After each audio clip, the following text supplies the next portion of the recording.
Welcome to Agape is Love, and thank you for joining us. We are a new evolving ministry, a unity community. Our outreach is a ministry of people for people who lovingly serve others in outreach to educate, promote, and provide opportunities for spiritual and community development. We are excited to share this edition of our service with you. Please leave us comments, like, share, and spread the word. Hi, my name is Beci Rohkohl again. I wanted to share with you, I know that this year we've talked about releasing, and we've talked about starting new, which was last week, the story of the Janus, the Greek god with the two faces. So today I wanted to talk to you about the spiritual principle of possibilities. I'm going to start with a story about our place in northern Arizona. We live up what they call up the rim. We have this 40 acres in the middle of nowhere, but in order to get to it, you have to go high altitude Arizona. People don't understand that it does snow in Arizona. Okay, it does, because they think, oh, it's all desert. It's not. The especially the northern east part, Flagstaff, all that stuff over there, it does snow up there, and we have a place up there. In order to get to this place, we have to go what we call is over the rim. It's a very windy road, and you're along the rim of a mountain. Okay, so, and then you go up and through this little town and through the backside, and that's where our property is, on the opposite side of the rim. So all these storm clouds that come from Phoenix come up towards this rim. And we bought this place, and it was like thinking there's all this snow on the mountain, right? So we're like, oh, we're going to get a lot of snow. It's going to be frequent. We started noticing that there was snow, but it was almost like it would pass us by, like we were in some kind of a valley, because as the clouds got to us, there was nothing left of snow. It only snowed at our place sometimes, and usually within a day or so, it was gone. We never really got big snows. And they would close the roads in town because there was so much snow. But our house, which was only 40 minutes around the corner, we weren't sure what was going on. So one of my husband's friends explained it to us. What happened is, as the clouds approached that rim, and they're full of snow, and they're full of anger, and all this, whatever they've got, and they're ready to get rid of it, they hit that rim, and everything comes out. Everything starts to fall. And as the clouds go over the rim, because they're being pushed by the weather behind it, it comes over and it starts to expand again, so there's nothing left to release. And I thought that was really interesting, because we lived kind of on the other side, and it was just like, there's the releasing. They let go on the other side, and now they're expanding into possibilities, right? So the feeling of expanding and trusting and breathing on the other side, it's kind of what the possibilities feel like to me. It's like getting rid of that, everything that I have to let go of in order to expand into possibilities. So possibility is defined as being able to be done within the power of capacity of someone or something, all right? So being able to be done, that means having the power, the skill, the means, the opportunity to do something. Now, if you're like me, and if you're watching this, you probably are a lot like me, raised in a dysfunctional family, and many of us were, and possibilities and abilities were not at the forefront of my childhood. It was quite the opposite, okay? And that happens in a lot of our families. The things I heard growing up would not be things that I would repeat to other children, because I know, the pain that it would cause. But it wasn't taught in the schools. It wasn't modeled in our homes, and it really wasn't even modeled on TV as far as I can remember the TV that we used to watch. If you were lucky enough, I don't think we got our first TV until I was even older, and I know we only had one in the house, not one in everybody's pocket like we have right now. So, and one in the room that the kids are living in. But it wasn't shown to us that there was a chance. It felt more like, to me, and I don't know if it did for you, but my experience of it was more like, this is what you get, so suck it up and make something of it. So without the skill being taught or modeled, what did I do? I did the opposite of what I saw. And I took that out into my life. If I felt like my parents were overbearing, I was lenient. If I felt like, and I saw this a lot with the people that I knew that were working through all these problems too. Now, you might ask me right now, how did that work for me? And I'll tell you that, well, I would say it worked out fine now, but for about 30 years it was pretty rough, It wasn't easy to do. So here we are working a program, at least most of us are working a program, and some of us are white-knuckling it. Now, I don't know if everybody knows that term. It might be just an old term, and I'm an old AAer, so white-knuckling was like my dad did. My dad quit drinking at 67 years old, just quit. Didn't go to a program, didn't go to church, didn't seek other people that were trying to quit, just quit and white-knuckled it, held on and tried to get through that, right? What if there was a softer, gentler way, an easier way for everyone around us? And what would that look like? What would that look like for you and your family? And could we see everything as a chance to grow? A possibility, right? Instead of a challenge, turning it into a possibility. This came to me at the end of the year. We were doing a bunch of the end-of-year stuff and the release and the renew. And I thought, what if we took the challenge and said, I just took it out of my vocabulary and said, this isn't a challenge, this is an opportunity to learn. This is an opportunity to grow, okay? So we can use the skills we have, and we can resource the rest. Now, when I say resource the rest, I'm talking about you pick up those call lists, call people. There's meetings, go to them. Right now, because of COVID, get online and go to them. Reach out to people. Those are the resources. There are resources out there for everybody, and there's a lot more building up. They're really trying to support people through all of what's going on right now. And use our combined abilities to create our possibilities. Right now, I can tell you that the Community College of San Diego is giving free online classes. You want to learn something new? Take a free class. I mean, there's resources out here for everybody. Expanding happens in nature. We can do it. We are nature. We're a part of nature, right? So expanding can be for them and as well for us. So the first time I ever stepped into a 12-step meeting, I was just a kid, I felt like. Everybody told me they loved me. They kept telling me, oh, I love you, and I was like looking at them going, you couldn't possibly love me. I just met you. And one of the big things for me is love had cost me a lot. People did things in the name of love to me or through me or whatever. So love was a very painful thing, and when somebody said they loved me and they didn't even know me, I for sure figured they wanted something from me, right? And how could a group of strangers that didn't know me, that's the trick, they didn't know me, that's how come they loved me, right? That was my little twisted mind, my little trying to get out of alcoholism and drug addiction, going, oh, well, they don't really know who I am. That's why, how come they can love me? But you know what? That group of people knew me because they were me. They are. When you walk into that, who better to call me on my stuff? Who better to know who I am than the people in those walls? Than the people that are standing there going, hey, I've got 5 years or I've got 5 days. And they're not white-knuckling it, and they're using their resources. And they kept telling me, come back. And it sounds so cliche. I mean, I even remember then thinking, keep coming back. What does that mean? And that first 90 days was really hard. I did it a couple times, but it was really hard. And to listen to, it felt like everybody was saying all these little cliche things until I started believing it. And I acted as if, and now I call it what if. Because it's possibilities, right? There are possibilities. Even after relapse, there are possibilities. We can get back into it. We can find these resources. We can pull our stuff up one step at a time. So I put together a recipe for recovery and possibilities. Okay, everybody loves to cook, right? Well, maybe not everybody, but a lot of people like to cook.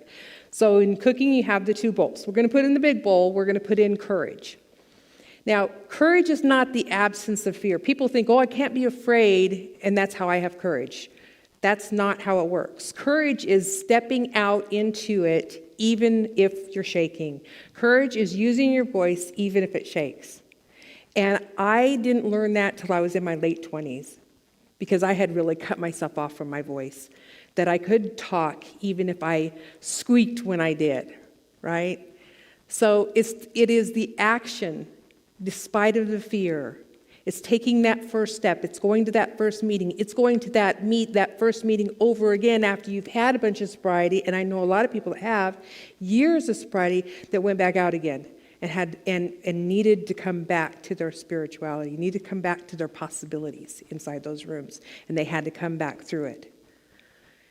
So we're going to add in some trust, and that's trusting AA. That's trusting those people that tell you, I love you, even though you don't know how they love you. That's trusting them, right? We're going to put in some humility and some accountability, mix it in there, because we have to admit where we went wrong. We have to admit our wrongs to ourselves and to someone else, because the secrets are what keep us where we are, and we don't want any more secrets. We're going to throw in a little bit of desperation, because some of us got there. It was like, this is it or not. Things had to change. They had to be different. I could not end up the way that I was headed, on the path that I was headed on, and a dash or two of rock bottom. Some people have a pound of two of rock bottom, but for some people, they got lucky and they had a dash or two of the rock bottom. We're going to leave that all in the big bowl.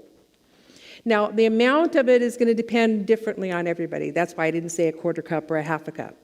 So it depends on what's going on in your life. But if you can mix that all in there. And then we'll take the smaller bowl, and we're going to put in some of the nesses. Okay, the Nesses, the nesses. Things like willingness.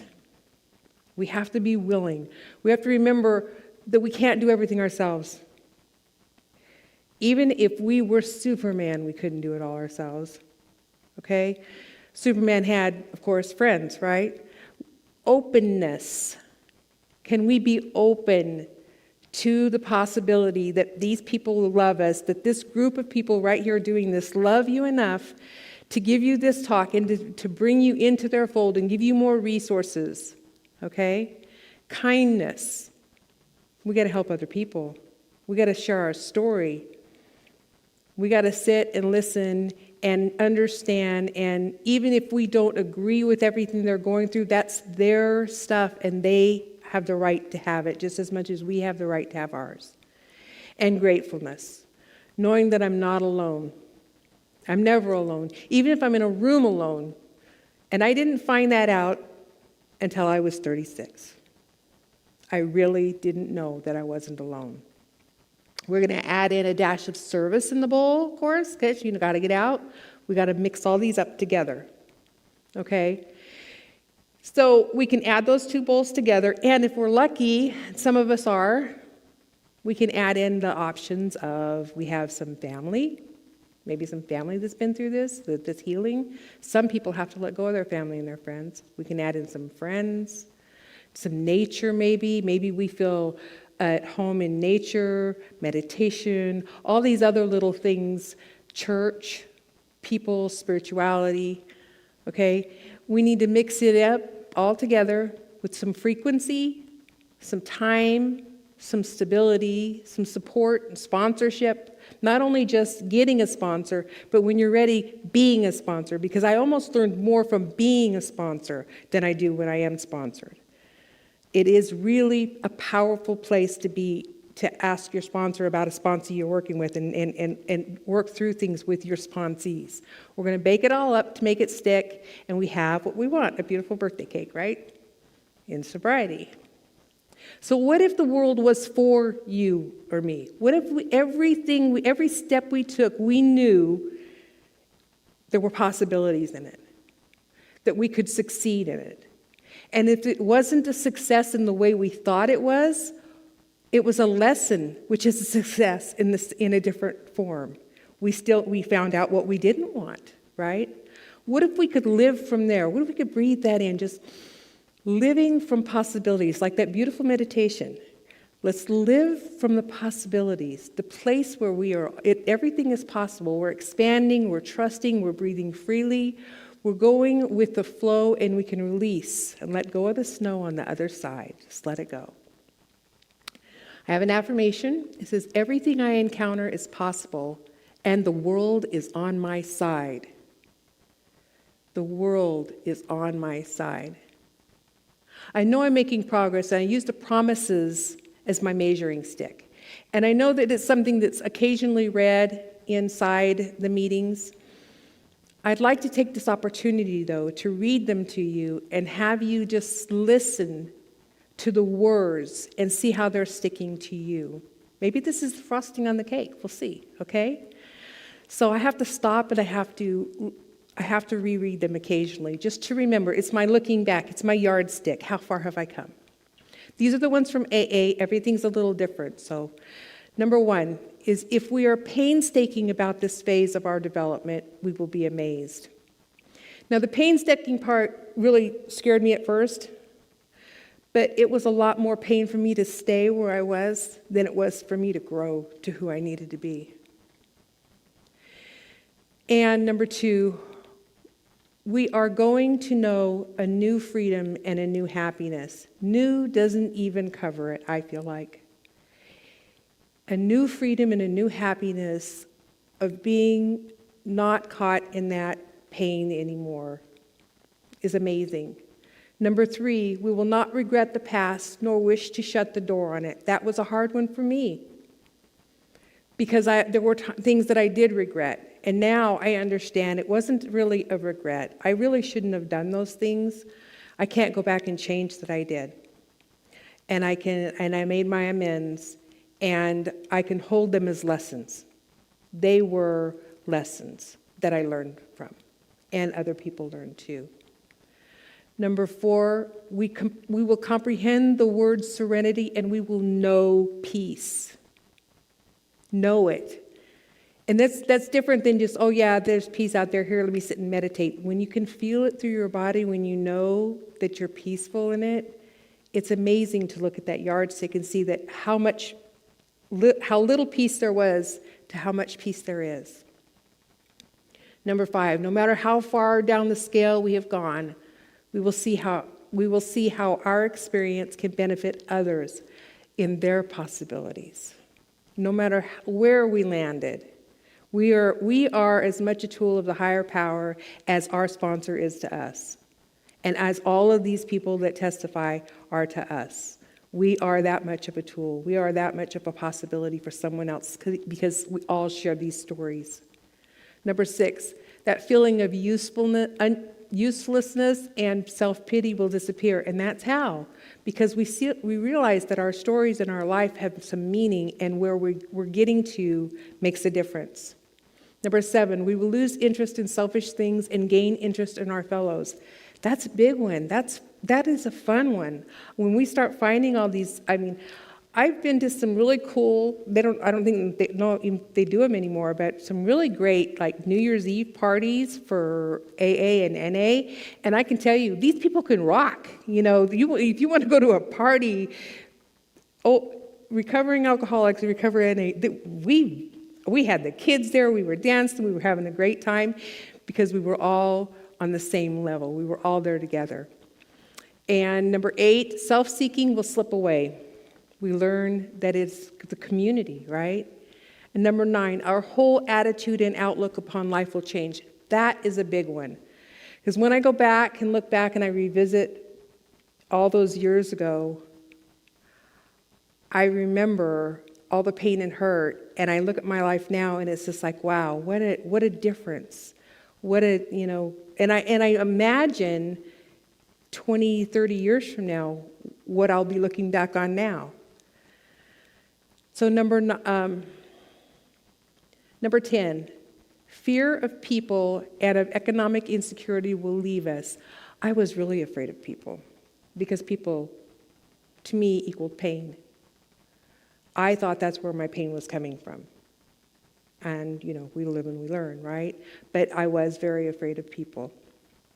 Number 11, we will intuitively know how to handle situations which used to baffle us. This is a fun one, because someone will come up and ask you a question or something, and you'll just answer it, and they're like, was that me? Did I say that?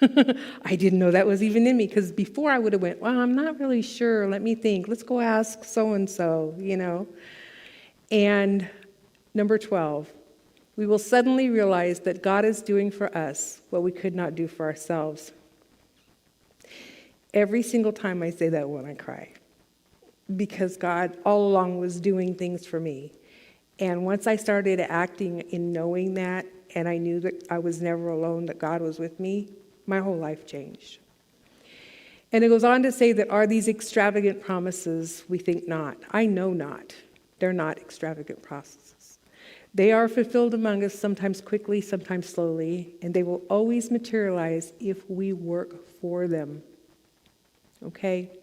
So what if just for today, because that's all we have, we accept that the world has got our back and that we have ahead of us infinite possibilities. Anything is possible, folks. What could you or I do with a life lived where everything is possible?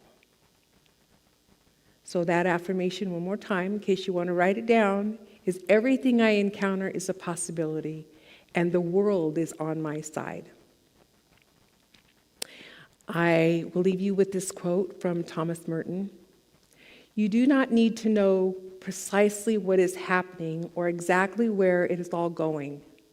What you need is to recognize the possibilities and the challenges offered by the present moment and to embrace them with courage, faith, and hope. Now, I want to say thank you for baking me my birthday cake. Today, as you're watching this, I'm 23 years sober. And I thank you for joining me in this moment. Let's pray. Father, Mother God, we thank you. We thank you for our time together. We thank you for our fellowship and for the connection to it and for the words of wisdom that come from you to serve it. And we appreciate all the time and effort it takes to put it together. We are grateful for everything that you give us. Thank you for joining us. We are a new evolving ministry, a unity community. Our outreach is a ministry of people for people, people who lovingly serve others in outreach